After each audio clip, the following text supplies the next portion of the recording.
Hi, my name is Bubbles. I am your professor for the study of the alchemy. So let's start to explore.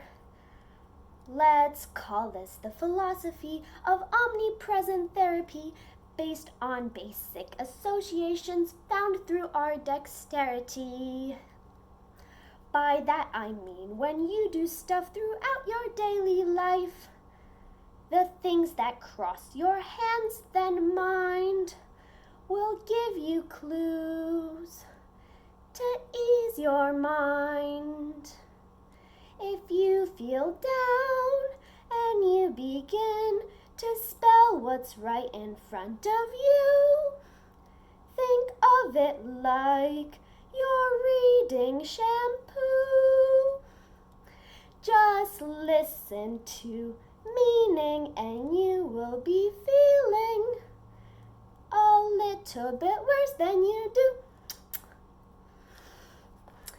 So here's the alphabet of associations that I use. I'm not sure if it's a personal thing, but mine is based on the pop culture I know and grew up in.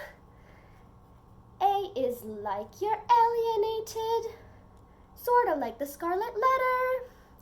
B is like a baby or the word B-E.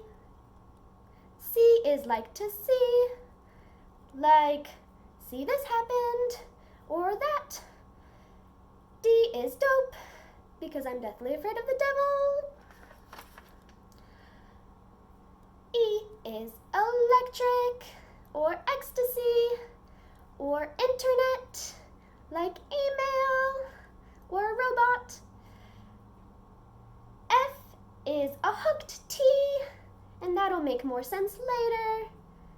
But a T is a type of person, so a T that is hooked on being a T.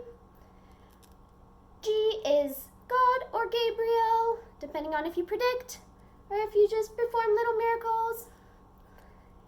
H is a god who is not you, such as in Ready Player One. I is I, or foresight. J,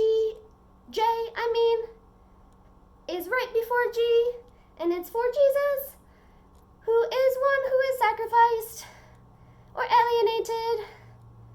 K is kind, which is different from nice, which is a infrequent meaning of N, which we'll get to. But it's different from nice because kind is good in the long term for a person but not in the short term, and nice is good in the short term for a person but not in the long term. L is a person. It's either L as in Death Note, the guy in Death Note who is looking for stuff, or L from Ella Enchanted, who's looking for stuff. I don't know, it's a seeker. It's a person who looks like Elle from Death Note. Just think of it. M is Emma Watson, because that's the only Emma we think of if we think of Emma, which is a witch. Emma Watson is a witch. Sorry. N is an N-word, so it's usually a person. An N-word is a type of person you come across, and you should spell it out with this alphabet to find out what kind of person they are. Or it's nice. If there's two N's, it's a nice N-word.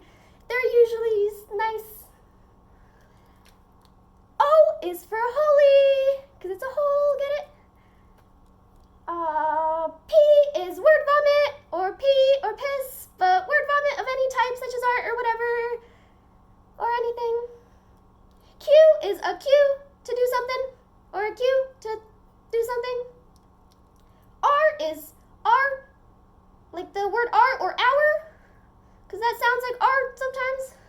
So our N-word, or our baby. S is a Santa, who is a smart god who gives. So a god who's been a god for a bit, a person who does good with their miracles, usually. But sometimes has to go through the usual process of being God and whatnot. So it takes sacrifice and whatnot, being a Jesus and whatnot, and then performing miracles with being a Santa. And then T is a T, one who's been alienated or just sacrificed, like Jesus got sacrificed on a T. And U is you, and V is V for vendetta. You can spell that word out.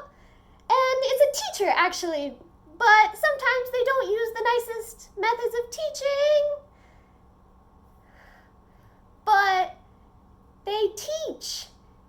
If they are not a V, they should not be there with V. W is a W, so someone who is a lot like you, who you think of as a mirror of yourself. And X is a turned T, not a turned T, like a turned, like they are using their T powers and being a god, kind of, in a sense. And a Y is a Y, so an explanation of any kind. I'm about to explain why, blah, blah, blah, within that sentence that is within a word. And a Z is for sleep or robotic, like asleep or robotic, or asleep or robotic. And thank you very much.